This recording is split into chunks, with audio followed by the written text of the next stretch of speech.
पाणी उकळून घेतलेलं आहे। आता त्याच्यामध्ये मी सोयाबीन सोडलेलं आहे। 15 मिनिटं मी असंच ठेवणार आहे कारण छान फुगले पाहिजे। मगाशी दाखवल्याप्रमाणे आता हे 15 मिनिटं भिजून झाले आहेत। आता हे आपण सोयाबीन पिळून घेऊया। छान पूर्ण पाणी काढून घ्यायचंय।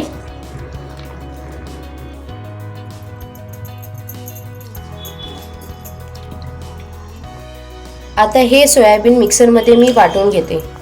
मिक्सरला सोयाबीन असं बारीक करून घेतलं आहे, ना जास्त जाड ना जास्त बारीक। सोयाबीनची भाजी करण्यासाठी लागणारे साहित्य बघूया।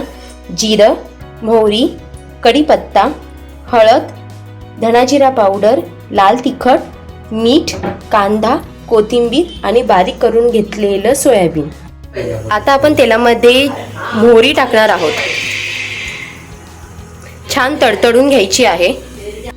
छान तडतडण्याचा आवाज येत आहे। आता आपण जिरं टाकूया।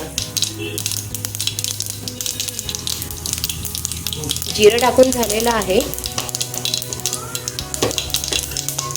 आता याच्यामध्ये आपण कढीपत्ता टाकूया।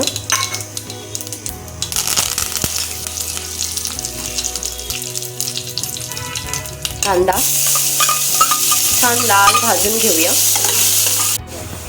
कांदा आपला लाल छान भाजून झाला आहे। तुम्हाला टोमॅटो टाकायचं असेल तर तुम्ही टाकू शकता, ऑप्शनल आहे।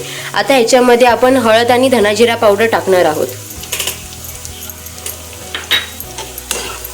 छान हलवून घेऊ। मध्ये लाल तिखट आणि मीठ टाकणार आहोत।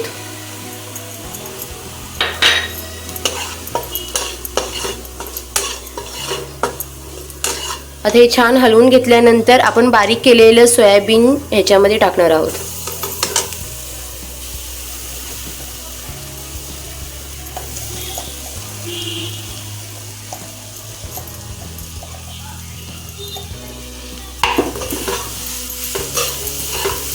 छान हलवून घ्यायचं आहे।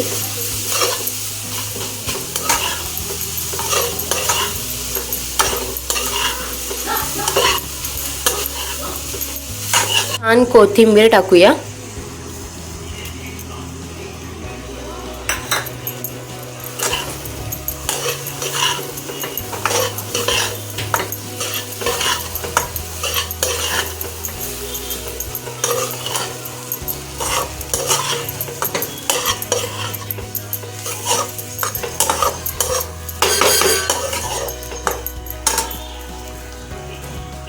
आता आपण छान एक वाफ देऊन घेऊया।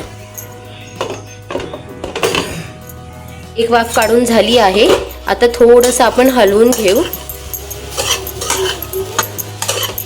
अशा प्रकारे आपली सोयाबीनची भुर्जी रेडी आहे।